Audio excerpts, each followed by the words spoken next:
Hello friends, અપેક્ષા Gyanki YouTube ચેનલમાં ફરી આપ તમામ મિત્રોનું સ્વાગત છે. મિત્રો, સીઈટી જે પરીક્ષા છે જે અંતર્ગત આપણે આજે ગણિત વિશેના અમુક પ્રશ્નો સમજવા પ્રયત્ન કરીએ છીએ. મિત્રો, ગણિત આમ જોઈએ તો સરળ હોય છે, પણ જો સમજ આધારિત તમને પ્રશ્ન પૂછવામાં આવે અમુક સમજ ઉપર, અપૂર્ણાંક છે, પરિમિતિ છે, તો ત્યારે બાળકો નાની નાની ભૂલો કરે છે. નાની ભૂલ થવાનું કારણ એક જ છે, એ પ્રશ્નને પૂરેપૂરો વાંચતો નથી બાળક. જો પ્રશ્નને પૂરો વાંચશો નહીં તો તમારા અહીંયા માર્ક કપાશે ને મેરિટમાં તમે પાછળ જાશો. જે પણ બાળકો સરકારી શાળા નથી પણ ખાનગી શાળા, મિત્રો બોલું છું, ખાનગી શાળામાં અભ્યાસ કરે છે, એના માટે રક્ષા શક્તિની જે 50% સીટ છે, હું બોલું છું 50% સીટ, તો આ 50% સીટ માટે ખાસ બાળકો હું બોલું છું કે તમારે યાદ રાખજો. ખાસ કહું છું, તમારે મેરિટમાં એક આવવા માટે એક માર્ક માટે તમારે હરીફાઈ હશે. ખાસ કહું છું, હરીફાઈ હશે ને હશે જ. તો તમારે આવી ભૂલ ન થાય એ માટે ખાસ જોજો. ઓકે, ચલો પહેલો પ્રશ્ન જોઈએ. એક બળદગાડું 1 કલાકમાં 4 કિમી અંતર કાપે તો 100 કિલોમીટર અંતર કાપવા માટે કેટલો સમય લાગે? હવે મિત્રો, તમારી સામે આ પ્રશ્ન હોય તો તમે પહેલું સ્ટેપ શું કરશો? જો અહીંયા આ રીતે એકમ છે કિલોમીટર, બરાબર, અને સમય. જો કિલોમીટર અને સમય 4 કિલોમીટર માટે 1 કલાક લાગે તો મિત્રો અહીંયા 100 કિલોમીટર અંતર કાપવા કેટલો સમય લાગે? આવું કંઈક ત્રિરાશી આપણે મૂકી શકીએ. જે એકમ 2 આપ્યા છે એના નીચે એક લખશો તો તમને ફાયદો થશે. હવે તમારે કાંઈ કરવા નથી મિત્રો. અહીંયા જો તમારી આવો પ્રશ્ન પરીક્ષા પૂછે ને, ચોકડી ગુણાકાર કરી નાખો. 100 ભાગ્યા 4 કરો, 25 જવાબ આવે. બી તમારો જવાબ થશે. મિત્રો, ફરી પૂછું છું, એક બળદગાડું 1 કલાકમાં મિત્રો આ રીતે 5 કિમી અંતર કાપે છે, 5 કિમી, તો 100 કિલોમીટર કાપવા કેટલો સમય લાગે? તમે જાતે કરો બાળકો, તમે જાતે કરો. આ એક પ્રશ્ન તમારા માટે છે મિત્રો. ઓકે, ત્યાર પછી બીજું, ઘડિયાળમાં કયા બે કાંટા વચ્ચેનો ખૂણો કાટકોણથી મોટો હોય? મિત્રો, કાલે પણ આપણે વાત થઈ આ રીતે ઘડિયાળ છે, સમજો, અને આ રીતે આપણે અલગ અલગ, જો અહીંયા મિત્રો 3 છે તો આ રીતે 3 વાગ છે તો કાટકોણ બનશે. ઓકે, પછી જો મિત્રો સમજો કે તમે આ રીતે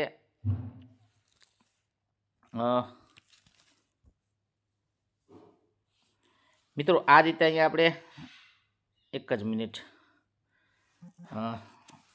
જોઈએ કે આ ઘડિયાળમાં 3 વાગે છે, અહીંયા તગડો છે, અહીં 12 છે, સમજો કે અહીંયા આ તો આ ખૂણો કાટકોણનો બન્યો. પછી મિત્રો આ રીતે 9 વાગશે, 9, અહીંયા 9ડો હોય, અહીં 12 હોય, તો પણ અહીંયા કાટકોણ બને છે, અહીંયા કાટકોણ બને છે. 2 વાગે મિત્રો ખૂણો કેવો બનશે? લોજિકલી તમે વિચારો, ઘડિયાળમાં આપણે 2 વગાડીએ કે અહીંયાથી 1 અને 2, મિત્રો અહીં 2 હશે તો આ રીતે આ ખૂણો બનતો હોય તો કાટકોણથી નાનો બને. પણ 4 વાગે મિત્રો, 4 ક્યાં વાગશે? અહીંયા આપણે જોઈએ. આ બધું ઇમેજિંગ કરવાનું છે પરીક્ષા વખતે તમારે. આ 12 છે, આ 1, આ 2, આ 3, અને અહીંયા મિત્રો કાંઈક 4 હશે તો અહીંયા આ ખૂણો કેવો બન્યો? કાટકોણથી મોટો. તો આપણો જવાબ બનશે સી. મિત્રો, થોડુંક લોજિકલી તમે વિચારો. તમારા માટે આ પ્રશ્નો હોય છે, આવા જ પ્રશ્નો હોય છે. ઘડિયાળમાં 7 વાગે તો મિત્રો કેવો ખૂણો બને? તમે નક્કી કરી અને કોમેન્ટ આપો મને. હવે આ પ્રશ્નો ખૂબ સરસ મિત્રો તમારી સામે છે કે એક ચોરસની પરિમિતિ 40 છે તો તેનું ક્ષેત્રફળ કેટલું થાય? મિત્રો, તમે પહેલાં આ દાખલો જાતે કરો. સ્ટોપ કરો વિડીયોને. પહેલું સ્ટેપ શું કરશો મિત્રો? પહેલું સ્ટેપ શું કરશો? અહીંયા મિત્રો આ ચોરસ છે, સમજો, એની પરિમિતિ આપી દીધી. પરિમિતિ એટલે આ બધી બાજુના માપનો સરવાળો. મિત્રો, અહીં બધી બાજુના માપનો તમને સરવાળો આપી દીધો 40. ઓકે, અહીંયા મિત્રો તમારે સમજવાનું છે, પરિમિતિ આપી, તમને પૂછ્યું છે ક્ષેત્રફળ, એટલે આ ચોરસ છે મિત્રો, એનો અંદરનો ભાગ પૂછ્યો છે. ઓકે, શું કરશો? પરિમિતિનું સૂત્ર તમને ખ્યાલ હોય, ચોરસની પરિમિતિ તો પરિમિતિનું પહેલાં સૂત્ર મૂકો, પરિમિતિ બરાબર 4 ગુણ્યા લંબાઈ. મિત્રો પરિમિતિ તમને આપી છે 40 બરાબર 4 ગુણ્યા લંબાઈ. એમને એમ રાખો, આ ચોકડું બરાબરની આ બાજુ આવશે તો 40 ભાગ્યા 4 કરો, 4 દાન 40, તો તમને લંબાઈ મળી ગઈ. કેટલી મળી? 10. મિત્રો લંબાઈ 10 મળી. અહીંયા પાછળ ફરીવાર જોઈએ. લંબાઈ તમારી આ ચોરસ છે, ઓકે, એની લંબાઈ લોજિકલી તમે જોજો, ઇમેજિંગ કરજો, અને તમારી પાસે બુક હોય તો ગણતા જો. આ 10 આપી છે. હવે ક્ષેત્રફળ શોધવાનું છે. તો પરિમિતિનું મિત્રો ચોરસનું ક્ષેત્રફળનું સૂત્ર શું હશે? ક્ષેત્રફળ બરાબર લંબાઈ ગુણ્યા પહોળાઈ, અથવા લંબાઈ ગુણ્યા લંબાઈ, એલનો વર્ગ. એ પણ કરી શકો તમે બાળકો, જે તમારે લખવું હોય. લંબાઈ ગુણ્યા લંબાઈ એટલે 10 ગુણ્યા 10 કરો. ચોરસમાં પહોળાઈ ન હોય, પણ આપણે સમજવા માટે મેં લખ્યું છે. એલ ગુણ્યા એલ કરીએ તો પણ ચાલશે. 10 ગુણ્યા 10 એટલે 100.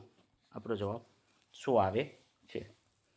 મિત્રો આવા દાખલા પરીક્ષામાં પૂછાય તો તમને આવડવો જોઈએ. એક ચોરસની પરિમિતિ મિત્રો 60 છે, તો એનું ક્ષેત્રફળ શું થાય? તમે મિત્રો દાખલો જાતે કરો. આવા દાખલા તમે જાતે કરો. જીતુ સરે એક દાખલો તમને કરાયો, એના જેવો જ દાખલો આપે છે તમને, જેથી કરીને તમને દાખલો આવો આવડે તો તમે પરીક્ષામાં આવા કંઈક પ્રશ્ન પૂછે તો તમને આવડવા જોઈએ. હવે અહીંયા લોજિકલી 1 રૂપિયાનો 3/4 ભાગ કેટલા પૈસા થાય? જો મિત્રો 1 રૂપિયો બરાબર 100 પૈસા. હવે અહીં તમારા પૈસા પૂછ્યા છે, તો 100 ને તમારે કેટલામાં ભાગ કરવાનો? 3/4 ભાગ 25 ચોકું 100, 25 ગુણ્યા 3 કરો, 25 ગુણ્યા 3 એટલે 75. આપણો જવાબ 75 પૈસા આપણો જવાબ બનશે.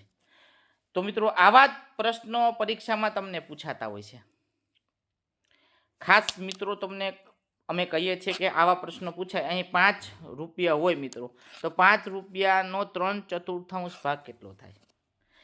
4 રૂપિયા છે મિત્રો, એનો 1/4 ભાગ કેટલા થાય?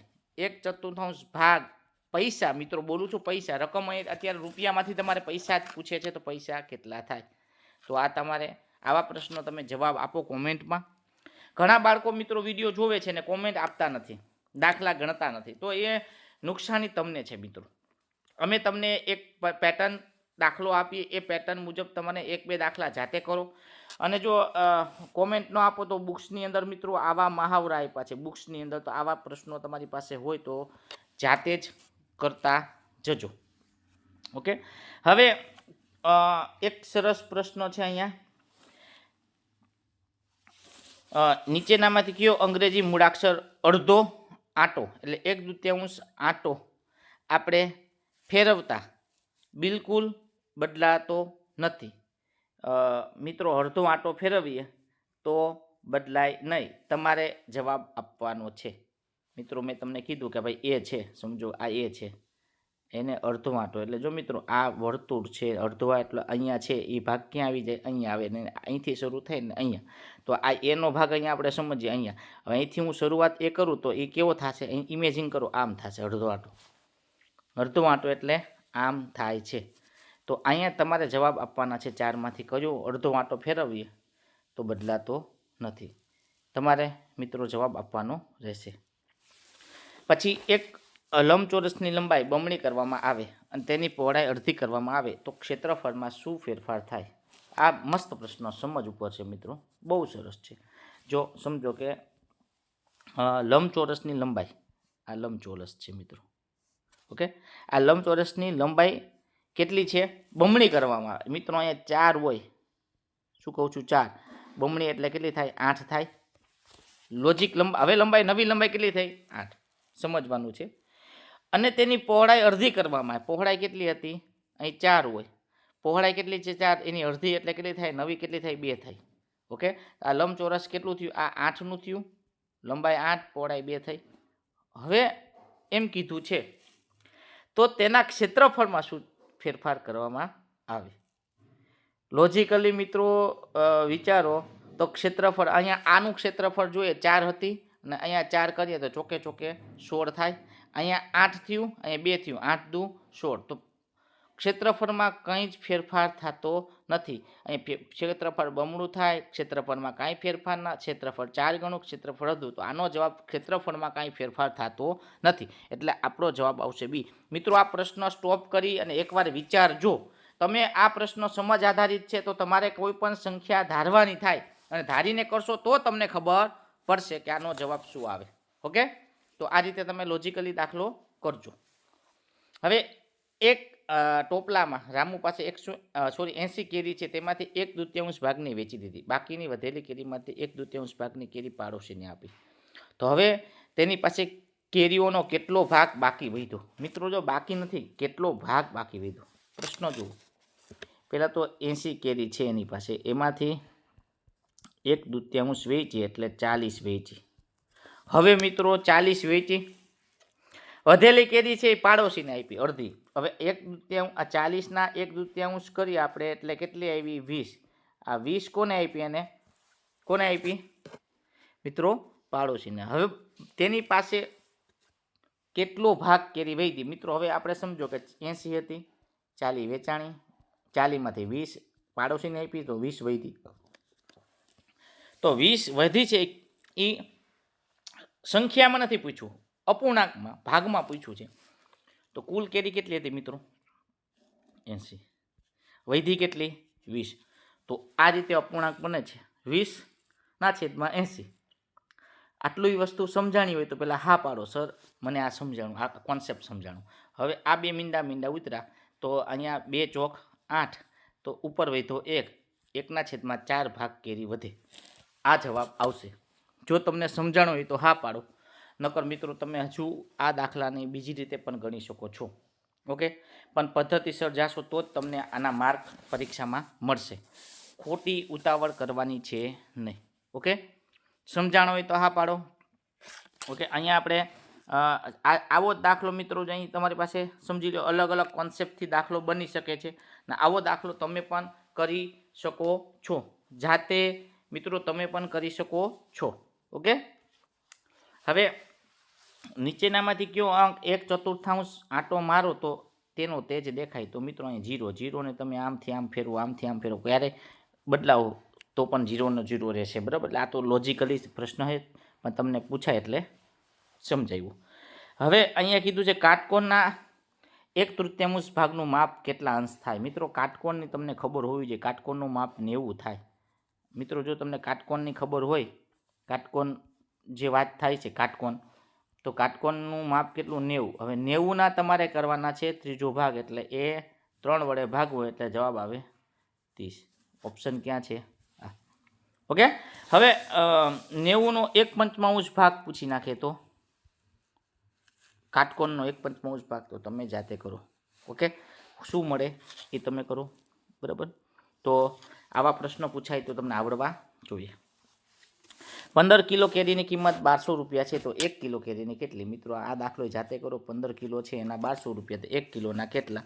આ જવાબ તમારે કરવાનો છે. કોમેન્ટમાં દાખલો આપજો. ઓકે, કોમેન્ટમાં દાખલો મિત્રો આપજો. હાલો મિત્રો, તો હવે આપણે અહીંયા સુધી રાખીએ છીએ. ફરી પાછા નવા વિડીયો સાથે, નવા પ્રશ્નો સાથે મળશું. પરીક્ષા સુધી આપણે સાથે રહેવાના છે. આ વખતે NEP આધારિત જ પ્રશ્નો 30% છે. તો કેવા કેવા પ્રશ્નો મેં તમને સમજાવ્યા. ફરી પાછા મળીએ. જય હિન્દ, જય ભારત.